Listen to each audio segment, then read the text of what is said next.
চাইছি না, অনুরোধ করছি যে আগামীকাল মেহমানখানার পেছনে কিছুক্ষণ দাঁড়িয়ে থাকবেন এবং সেখানে যা কিছু ঘটে তার সাক্ষী থাকবেন।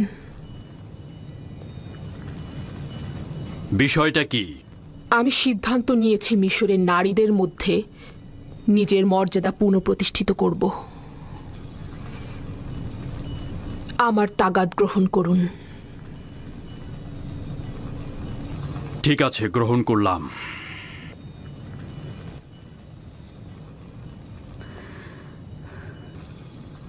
Gracias, Putifar.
আমি তো প্রথমে এই দাওয়াত একদমই কবুল করতে চাইনি। জুলেখায় মজলিসে হাজির হলে সে নিজেই অপ্রস্তুত হবে, কারণ সে তার লজ্জা বয়ে বেড়াচ্ছে। কিন্তু আমার স্বামী পদিয়ামুন অনেকটা জোর করেই আমাকে এখানে পাঠালেন। আমারও খুব একটা আগ্রহ ছিল না, কিন্তু কৌতূহল আমাকে প্রলুব্ধ করেছে। আমার দিল খুব চাইছে যে ঘটনাটা ঘটেছে সেটা পুরোটা জানা।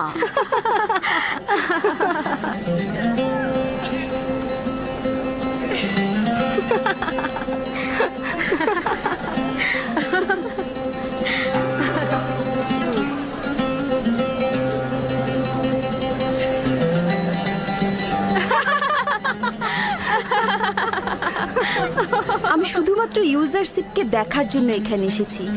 আমি দেখতে চেয়েছিলাম জুলেখাকে এইভাবে আসক্ত করেছে সে কে। কোথা থেকে জানলে ইউজারশিপ এই মেহমানখানায় আসবে?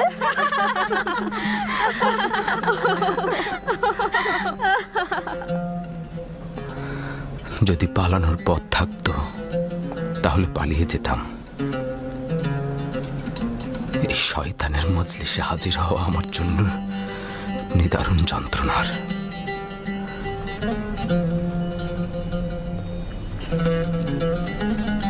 মিশরের সম্মানিত এবং অভিজাত নারীগণ, আজকের মেহমানদারিতে আপনাদের হাতের ধারালো চাকু এবং মাল্টা ফল আমাদের মধ্যে রায় দেবে। আপনাদের কাছে তাগাদ করছি, যখন আমি ইশারা করব মাল্টা কাটা শুরু করবেন। এটি একটি বিশেষ মেহমানদারির পদ্ধতি। একটু পরেই কারণ জানতে পারবেন। আপনারা মাল্টা কাটা শুরু করুন।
চাইবে।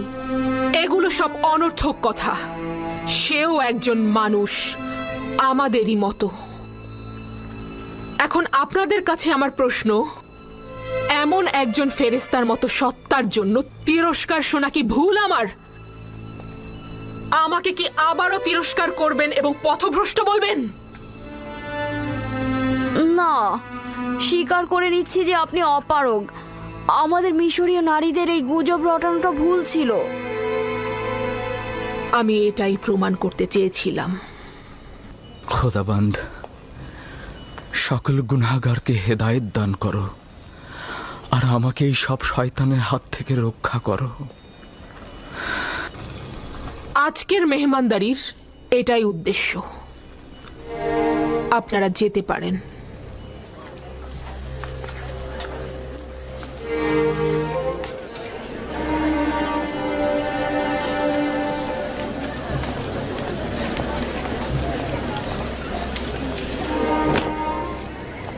সব কিছু দেখেছি, ব্যাখ্যা দেওয়ার দরকার নেই। এতে তোমার কি লাভ হয়েছে?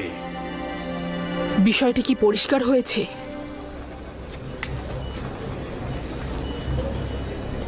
পুরোপুরি খোলাসা হয়েছে। তুমি বলতে চাইছো যেহেতু মিশরের নারীগণ ইউজারশিপকে দেখে হাত কেটে ফেলেছে, তাই তুমি নিজেকে বৈধভাবে ইউজারশিপের নিকট উৎসর্গ করবে। তুমি এটা ভুলে গিয়েছো যে তুমি বিপরীত ধর্মী একজন নারী।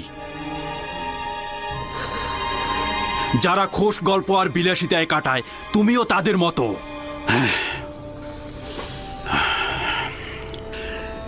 কেন তুমি নিজেকে পবিত্র নারীদের সঙ্গে তুলনা করছো না?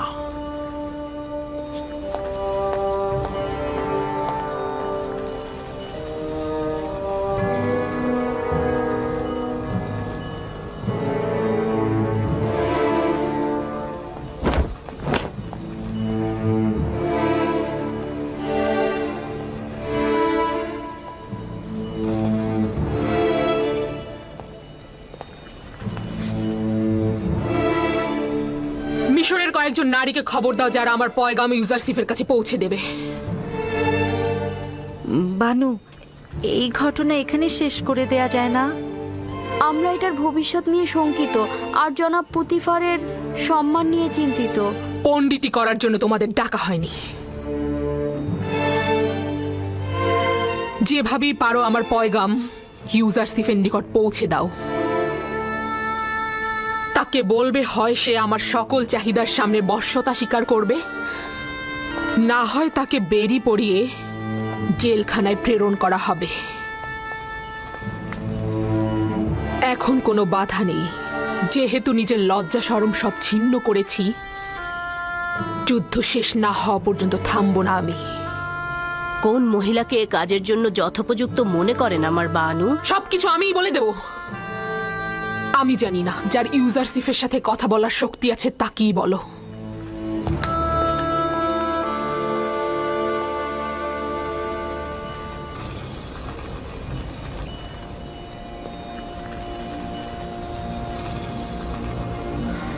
হে পরওয়ারদিগার, যদি এই নারীদের ধোঁকা থেকে আমাকে রক্ষা না করো, যদি তাদের কপটতা করাই আমার কাজ হয়, তাহলে আমি ক্ষতিগ্রস্ত হব। জুলেখা তোমাকে গোলাম হিসেবে কিনেছে। হ্যাঁ, বছরের পর বছর তোমাকে অর্থ করি প্রতিপত্তি দিয়ে লালন পালন করেছে। তার অধিকার রয়েছে তোমাকে পাবার, আর না হলে তোমাকে জেলখানায় যেতে হবে। এটা এক বাক্যে বিশ্বাস করে নিন যে আমি কখনোই জেলখানার ভয় করি না। যদি তার ইচ্ছায় সহমত হই, খোদা তাআলার হকের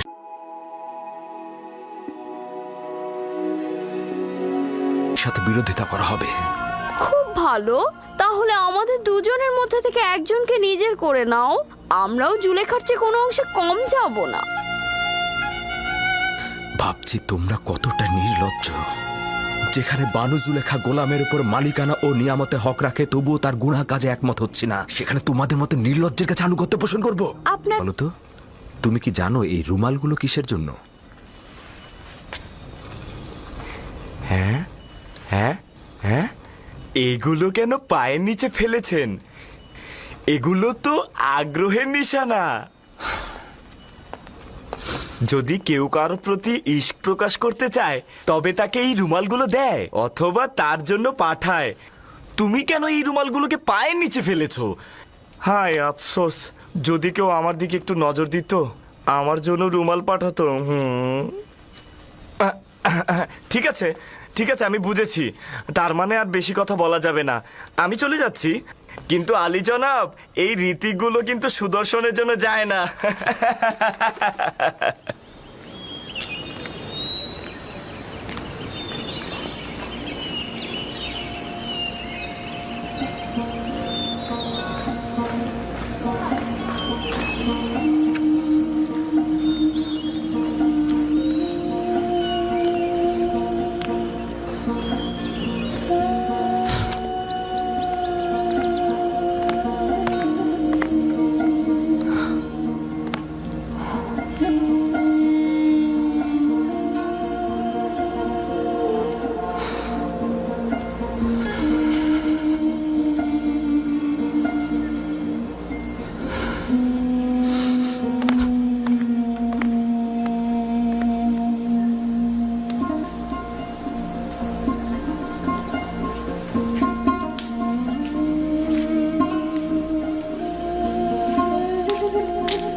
চতুরতার কাছে ও কিছুতেই বশ্যতা স্বীকার করলো না।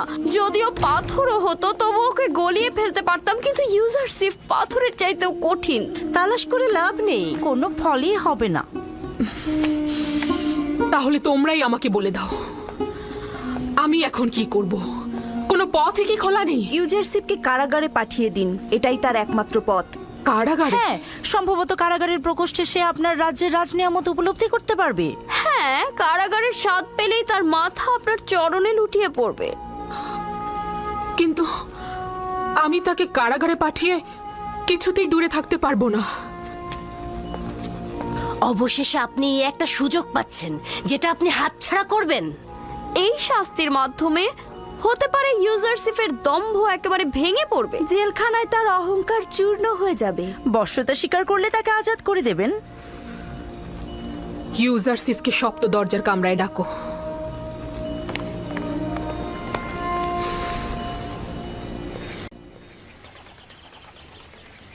জনাব তত্ত্বাবধায়ক, বানু জুলেখা আপনাকে তলব করেছে। ঠিক আছে, চলুন।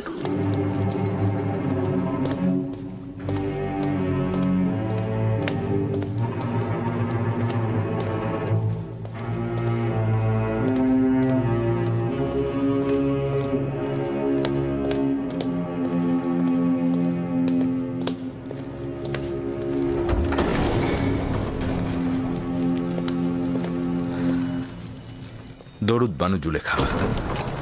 দরুদ আমাদের জওয়ান তত্ত্বাবধায়ক ইউজারশিপ। এখনো আমার প্রতি দৃষ্টি প্রত্যাখ্যান করে আছো?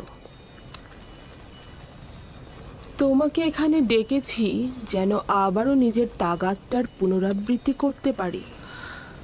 এরকম তাগাদ করবেন না, আমার জবাব ওই একটাই হবে।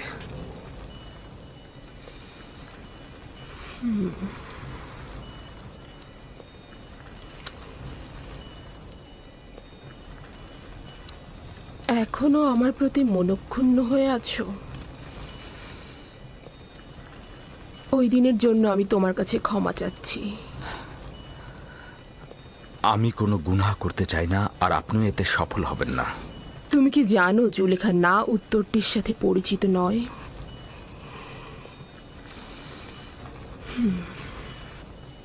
তোমাকে আমি ভালোবাসি, আর তোমাকে পাওয়ার জন্য যা যা করার দরকার আমি সবই করব। যতক্ষণ পর্যন্ত না আমাকে দোজকের আগুনে নিক্ষেপ করছেন।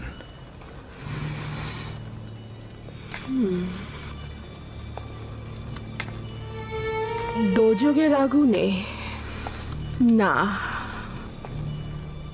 আমার বন্ধনে নয় কেন? আমাকে বাধ্য করো না। নিজেকে বিরত রাখুন বানু। আমাকে এর চাইতে বেশি আর রূঢ় ব্যবহারে বাধ্য করবেন না। জনাব পুতিফার তো আমার সাথে কোনো খারাপ কিছু করেনি। তার মর্যাদা নিয়ে এর চাইতে বেশি আর খেলবেন না। তোমাকে এখানে নসিহত দেওয়ার জন্য ডাকিনি। আনুগত্য প্রকাশের কোনো ইচ্ছে তোমার নেই। খুব ভালো, তবে এটা মনে রেখো, এরপর থেকে জুলেখা নিজের কলবের পরিবর্তে সিনার মধ্যে একটা পাথর রেখে দেবে। যাও।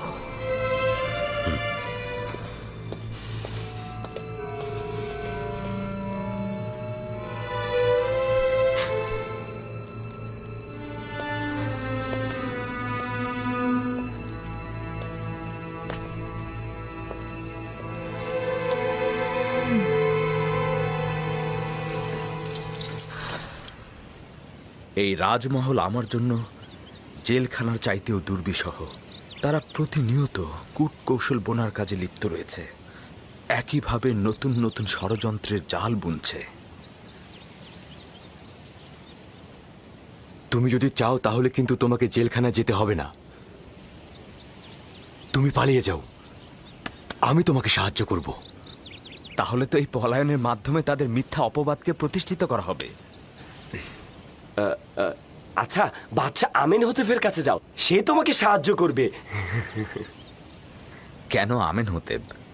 নিঃসন্দেহে আমার খোদা আমেন হতেবের চাইতেও অধিক সামর্থ্যবান এবং এখনো আমার হাল হাকিকাত দেখে রাখছেন। জনাব পুতিফারকে দিয়ে কি কোনো কাজ হবে না? সে তো জানে যে জুলেখা দোষী, কিন্তু কি পদক্ষেপ নিয়েছে? অবশ্যই কিছু একটা করব। এটা বানু জুলেখার ষড়যন্ত্র। দেরি না করে এখনই কিছু করা উচিত।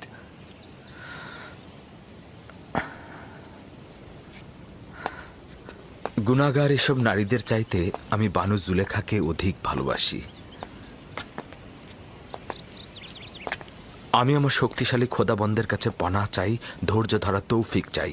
আমি আমার খোদার বার্তার জন্য সবুর করব। উনি নিশ্চয়ই আমার থেকে গাফেল হবেন না। কোনো কিছুই অবশিষ্ট নেই যা অতীতে করিনি। এমন কোনো সম্মতিও নেই যা দিল থেকে বাহিরে প্রকাশ করিনি। কোনো চাহিদাও নেই যা প্রকাশ করিনি। এমন কোনো পর্দাও নেই যা ছিন্ন করিনি। কোনো ভালোবাসার লাজুকতাও বাকি নেই যেটা টেনে আনিনি। তুমি এখন বলো আমি কি করব? তাহলে কি এবার কারাগারে পাঠিয়ে নিজের কার্য হাসিল করব? যেহেতু আপনার মহব্বতের মতো মিশরের নারীদেরও মহব্বত সৃষ্টি হয়েছে, সুতরাং ওষুধটা ভিন্ন হওয়া উচিত। কারাগারের বন্ধনকেই আমি আপনার বন্ধন মনে করছি। এটাই ঠিক হবে। পদক্ষেপ গ্রহণ করছি। আজ থেকে ইউজারশিপ ভিন্ন এক জেলখানার চেহারা দেখবে। জেলখানায় তার সুন্দর চেহারাটার বদলে কুৎসিত আর ঘৃণায় পরিবর্তিত হয়ে যাবে।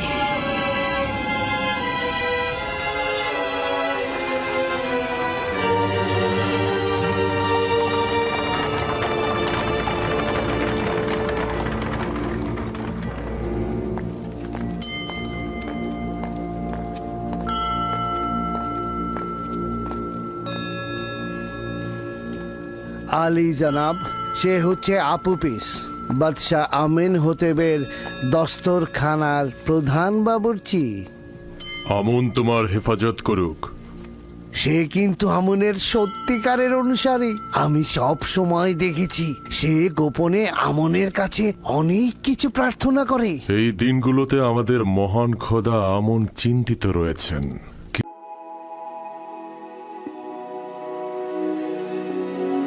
কিছুদিন যাবৎ তার বিরুদ্ধে ষড়যন্ত্র চলছে এবং আমুনকে নিশ্চিহ্ন করে দেওয়ার পরিকল্পনা চলছে।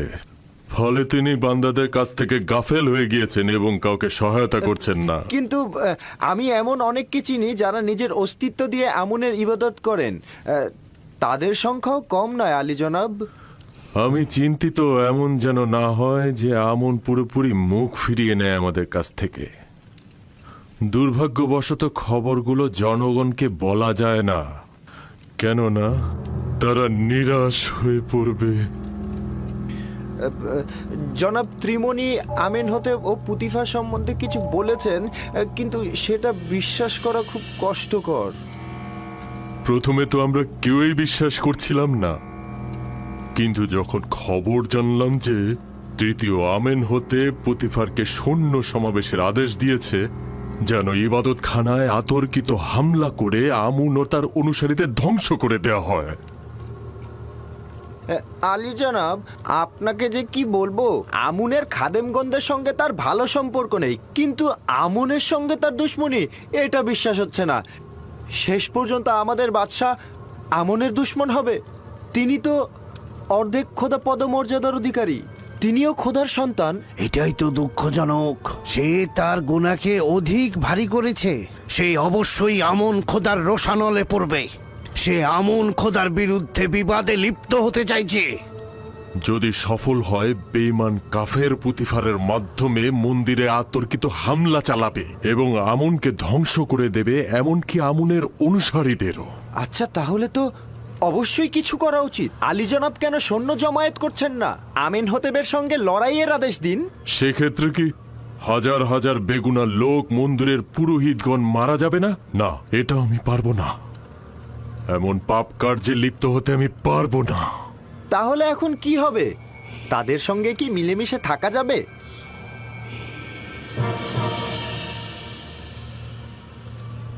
আমি ভাবছি এমন কাজ করব যেন হানাহানি রক্তপাত বাদ দিয়ে আমনের বিরুদ্ধে যুদ্ধের মূল উৎসগুলোকে একেবারে নিশ্চিহ্ন করা যায়, নির্মূল করা যায়। প্রথমে আমেন হতে, দ্বিতীয়তে জনাব পুতিফার। আমরা এমন একজনের খোঁজে রয়েছি যে এই গুরুত্বপূর্ণ বিষয়ে আঞ্জাম দিতে পারবে, যে আমনের চিত্ত সন্তুষ্টির কারণ হবে। না না না, আমি পারবো না আলী জনাব, আমি পারবো না একজন খোদাকে হত্যা করতে। তিনি অর্ধ খোদা পদমর্যাদার অধিকারী। না না, আমার দ্বারা এটা সম্ভব নয়। তুমি নিজেও জানো যে আমি আমুন এবাদতখানার সর্বশ্রেষ্ঠ খাদেম এবং অর্ধ খোদা পদমর্যাদার অধিকারী।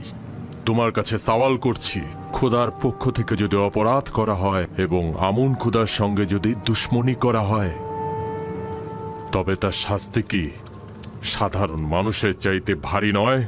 দ্বিতীয়ত, তুমি এই কাজের মাধ্যমে আমুনকে নাজাত দিচ্ছ, সাথে সাধারণ হাজারো মানুষের প্রাণ।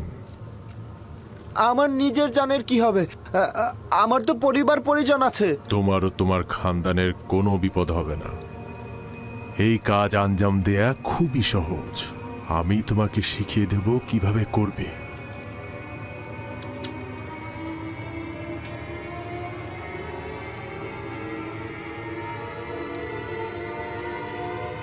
তুমি কেন চাইছো একজন সাধারণ বাবুর্চি হয়ে সারা জীবন কাটিয়ে দেবে? তুমি মিশরের কৃষিমন্ত্রী, এমনকি অর্থমন্ত্রীও হতে পারো, তাই না?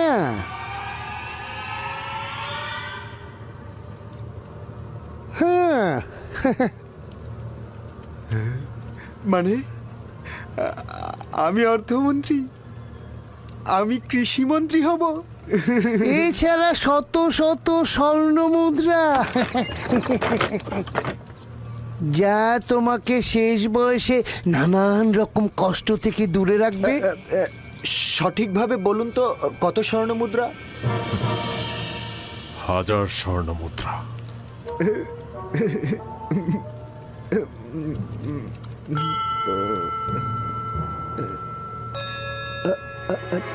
দুই হাজার।